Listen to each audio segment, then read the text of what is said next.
At sadyang may kriminal na intensyon. Mens reos. Both the actus reus, mga kababayan sa Latin, at the mens reus, the criminal intent ni Sara Duterte, inamin ng abogado.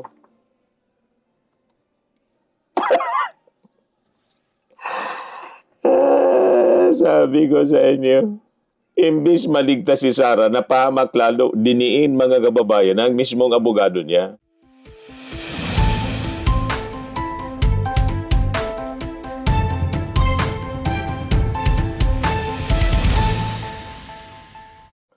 Hello po mga kababayan, si Dante Maravillas. Kumusta niya Mr. Maravillas yung depensa ni Sara? Yung defense ni Sara, yung defense team niya, sila man lang mga kababayan yung magpapa-convict kay Sara Duterte. Sa pagnanais mga kababayan ng mga abogado ni Sara, nabigyan ng katwiran yung kanyang mga pananalita, yung kanyang pagbabanta. Sila mismo yung nagpako sa kanya sa krus. Yan ang lumabas mga kababayan. Backfire lahat. Diyanan niya, Mr. Maravillas, ang dapat gawin ni Sara sa kanyang mga abogado. Hampasin niya ng laptop. Gawin niya talaga, Mr. Maravillas, kantsaw ka ng kantsaw. O di ba? Nabalita si Sara na nambato ng laptop. Hampasin niya, buong team. Yun ang dapat kasi pinahamak nila si Sara Duterte. Imbis na maligtas, na diin lalo. Inamin nila, mga kababayan, yung mga elemento ng krimen na tuluyang nagapatunay na siya talaga ay mapanganib. At saka siyempre, hindi karapat dapat sa posisyon. Inamin yung tinatawag na actus reus at mens rea sa Latin. Ano yan, Mr. Maravillas, na oro actus mo? Ang alam namin, cactus.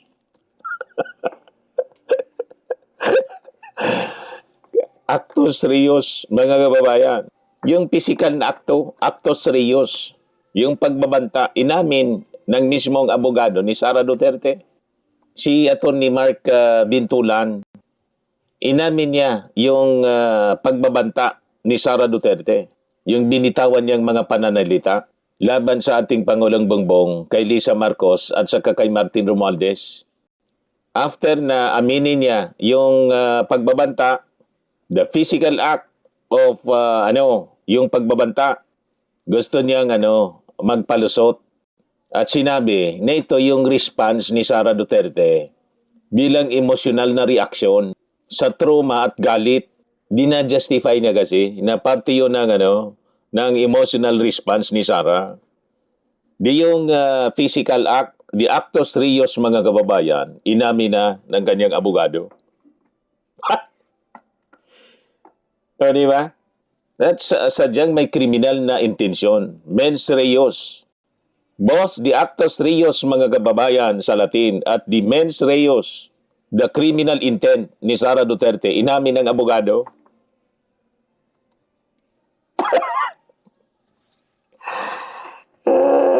Sabi ko sa inyo, imbis maligtas si Sara, napahamak lalo, diniin mga kababayan ang mismong abogado niya. Kaya sabi ni Atty. Howard Calleja, yung depensa na umamin na nagbanta talaga si Sara. Yan kasi sabi ni Atty. Mark Binloan, mga kababayan. Sabi niya, the truth of the matter is this.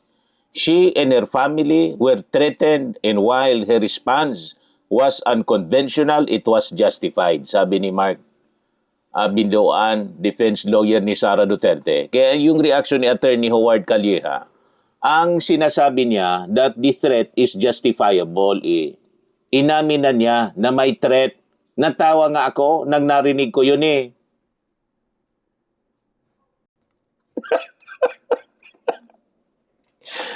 Nakita na ninyo mga kababayan.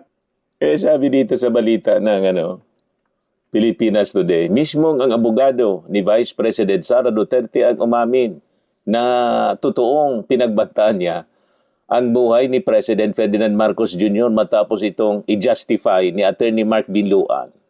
Sa pag-aming ang ginawa ng Vice Presidente ay reaksyon lang sa pagbabantang natanggap ng sariling pamilya. If you're asking for a justifying circumstance, you already admit to the circumstance of doing such act. Inamin na niya na mayroong act of threat, whether it's justifiable or not, it's up to the senator judges to decide on that, sabi po ni Attorney Howard Calleja, taga dito sa aming abogado, law professor at seasoned litigator sa interview ng DCWB. Para mong sinabi, mayroon kang pinatay pero pinatay mo dahil ganito o ganyan. So, na-establish mo na nga mayroon kang pinatay. In this case, na-establish na mayroon ng threat. Natawa nga ako nang narinig ko yun eh. Kasi it's not only established by the witness, it was even re-established or re-increase pa ng depensa mismo by saying it is justified. As I said, justifying circumstance already admits to the act, sabi ni Atty. Howard Calleja, mga kababayan. Mismo ang abogado ni Sara, pinako si Sara sa krus. Pinahamak, idiniin.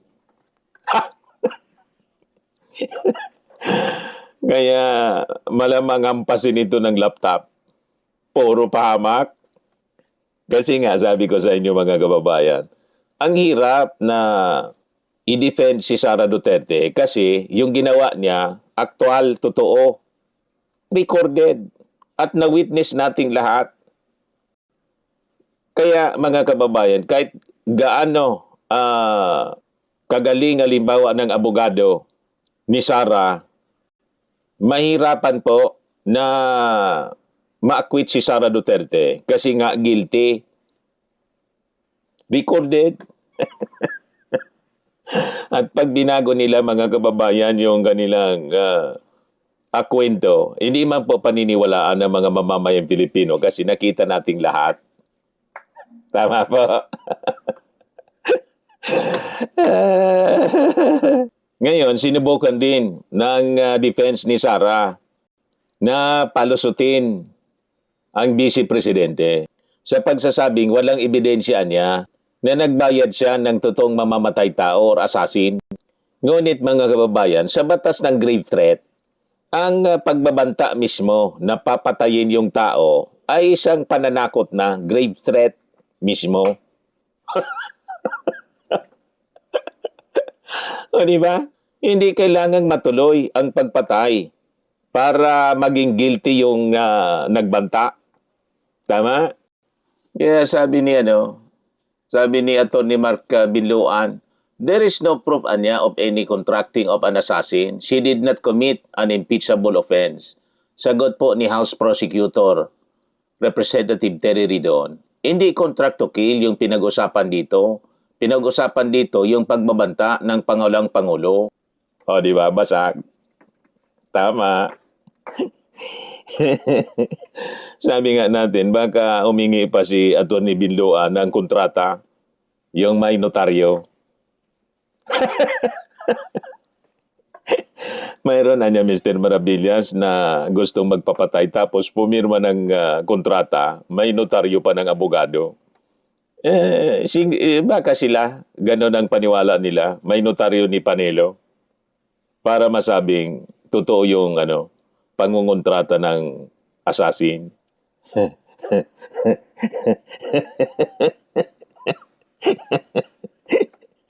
May ganon. Mga kababayan, wala man na niya ganyan Mr. Maravillas na yung killer pumirma ng kontrata. Magbibigay talaga ng ebidensya, may kontrata para patunayan na siya yung assassin. Diba? Puro sablay mga kababayan yung defense. Ngayon, dahil tinawag mga kababayan ng defense, ang kanyang maras na pahayag bilang unconventional o kakaibang paraan lang na daw ng pamamahayag, sabi ni Atty. Binloan. Sa opisyal nilang kinumpirma na naganap nga yung actus reus na sinasabi natin o yung akto ng paggawa ng krimen. Guilty talaga niya, Mr. Maravillas. Guilty. Inamin yung physical act na paggawa ng krimen, inamin na ng kanyang abogado. Ano pa? Silyado na. Silyado na yung ebidensya, mga kababayan, kasi inamin na mismo ng kanyang abogado. Nagets na ninyo kung bakit mako-convict si Sara Duterte, mga kababayan. Pag hindi na-convict si Sara, kinonvict ng mga senator judges, tayo ang magko-convict, mga kababayan, sa mga senador na to. Kasi inamin na nga yung krimen ni Sara, inamin sa pamamagitan ng kanyang abogado, pagkatapos inakwit nila. Hindi pwede nilang i-acquit kasi inamin na nga po na guilty. Inamin ng abogado. Sila na mismo ang nagpatunay ng pagbabanta ni Sara Duterte, malinaw sa kanilang cross-examination. Sila mismo yung nagpatunay sa mens rea, yung criminal intent. Di ba? Hindi po ito nadulas lang or slip of the tongue. Huwag ninyong sabihin, slip of the tongue to, nagkamali lang kayo. Di ba? Sinabi mismo ni Atty. Mark Biloan na kaya daw nagbanta si Sara Duterte dahil sa matinding takot, galit at trauma. O di ba? Mula sa umano'y surveillance na ginawa ng gobyerno, yung kinikwentong Romanov, na wala man nga pong base, ni walang records ng ganon. Kasi kung may totoong banta, pinasurveillance sila, dapat nag-report sila sa NBI or sa PNP. Nagpa-blatter sila. Puro man lang kwento ni Sara. Yung kwentong Romanov po, mga kababayan, si Baste Duterte ang nagsabi noon na bilang maituturing natin na pagbabanta yon sa ating Pangulong Bongbong. Di ba? Ayan o. Just a simple message Baste. sa ato ang Pangulo. From now on, before you go to bed, think of the Romanovs. Di ba? Si Baste ang nagbabanta. Of Benito Mussolini and his wife. And think of what happened to you in 1986. And maybe you'll reconsider the direction that you are taking. Malinaw. Tapos, binabaliktad nila yung kwento. Sinasabing sila yung pinagbantaan. Operation Romanov. Walang ganun po. Walang records ng karahasan ang ating Pangulong Bongbong Marcos. Kasi sabi mismo ng kanilang tatay, si Marcos niya, mabait at hindi nga makaputol ng lutong kamote. At sabi ng mga DDS, mga kababayan, ang ating Pangulo, weak leader.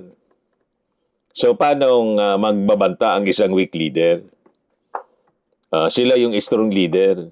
At sila yung may reputasyon ng ganyan. AJK, kill. Di ba? Yung karahasan, mga kababayan, sila yung may reputasyon na ganyan. Yung ating Pangulong Bongbong, walang reputasyon na ganyan. So sa pag-amin na ito, mga kababayan, pinatunayan ng defense na may mens rea o buong kamalayan o intensyon. Criminal intent si Sara Duterte nang magbanta sa ating Pangulo kay Lisa Marcos at saka kay Martin Romualdez. Hindi po ito aksidente o pagkakamali lang ng dila o slip of the tongue, mga kababayan. Planado siya at may layunin. Ipinagtanggol, mga kababayan, ng kampo ni Sara na ang kanyang banta ay isang line in the sand o isang babala lang para daw tigilan siya ng kanyang mga kalaban. Ang depensang ito, mga kababayan, ay direktang patunay na sinadya at pinag-isipan ni Sara yung kanyang pananakot gamit ang buhay ng ating Pangulo para sa kanyang sariling politikal na interes. So patunay ito, mga kababayan, na talagang hindi karapat-dapat si Sara Duterte o unfit na humawak ng opisina sa gobyerno. So ang pagdadahilan, mga kababayan, ng depensa ay nag-backfire at nabunyag ang dalawang mapanganib na katangian ni Sara Duterte. bilang isang leader. Nilalagay niya yung kanyang sarili sa taas ng batas, immunity complex. Ipinagtatanggol ni Atty. Binluan itong si Sara Duterte sa pagsasabing nagsalita siya roon hindi bilang isang vice presidente daw, kundi bilang isang asawa, ina at anak, at saka kapatid na nagtatanggol sa pamilya. Mababaw, mga kababayan, na dahilan. Pag ganun pala, pwede ka nang magbanta. Kasi nagtatanggol ka sa iyong anak, kapatid, o asawa. So, pwede mo nang gawing bantaan na ipapatay ang sino man. So, nilalagay mo sa sarili mong kamay yung batas. Di ba? Mali ang ganon.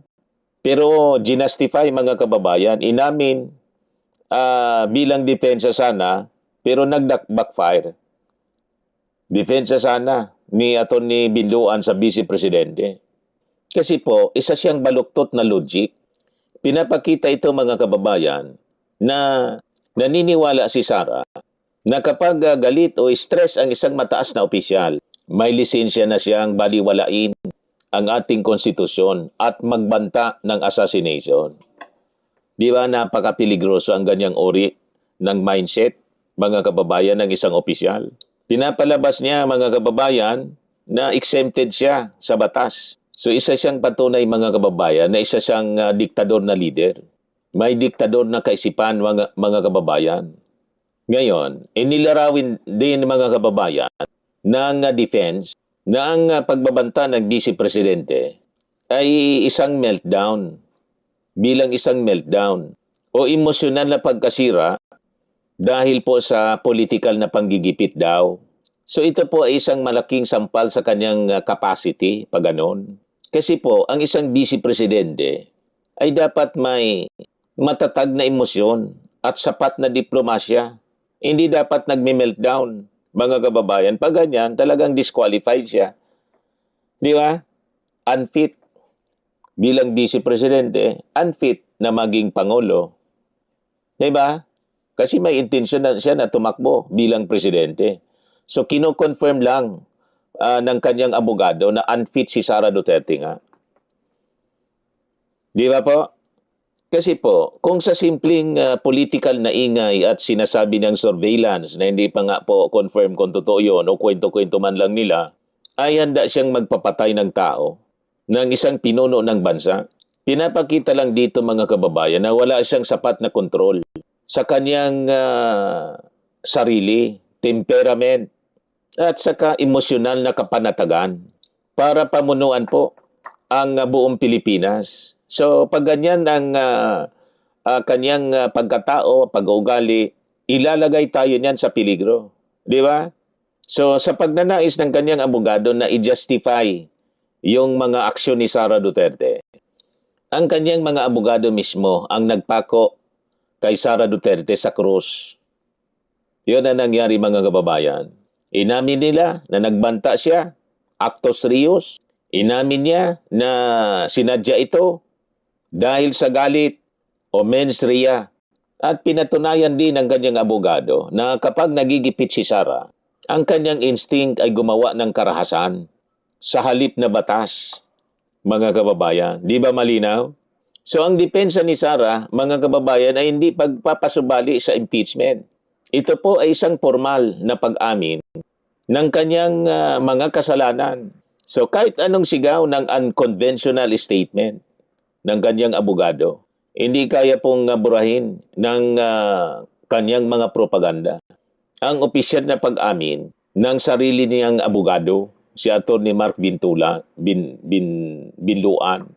na nagpatunay sa kanyang krimen at tuluyang nagbaon sa kanyang natitirang credibility bilang isang pinuno. Tama po, mga kababayan, ang ating mga analysis. Sakto anya, Mr. Maravillas. Malinaw pa niya sa sikat ng araw. Naintindihan namin. Very good. Ayos?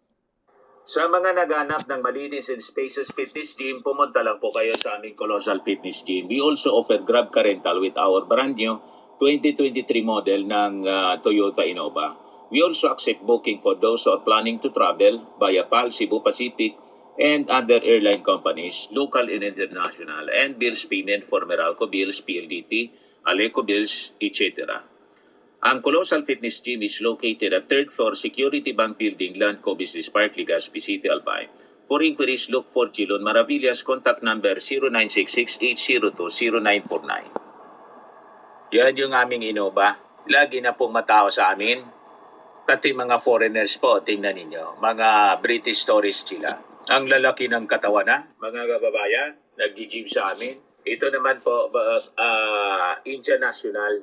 Ito mga mga European sila. Ito naman yung bago naming product na binibenta online, iGlow Zero. Whitening po siya galing sa South Korea. Tingnan ninyo yung epekto sa aking anak na architect entrepreneur, Riz Maravillas. Riz Maravillas on FB. Ito naman po, Fairmax Firming and Lifting Cream, pinapahid sa mga pulses in other affected area. Mainam po sa mga pains at paninigas ng inyong mga kasukasuan. Ito po, Automax Radiant Serum. Sa mukha naman yung application. Anti-aging po siya. You will look 10 years younger than your age. Ito naman po yung bagong product naming binibenta online. I am worldwide pure organic, amazing pure organic barley powdered drink mix from Australia. Mainam po ito sa mga cancer patients. Tulad nito po na isang ovarian cancer survivor, si Yulitan. Sabi niya, barley did not just save my life, it gave me a new life.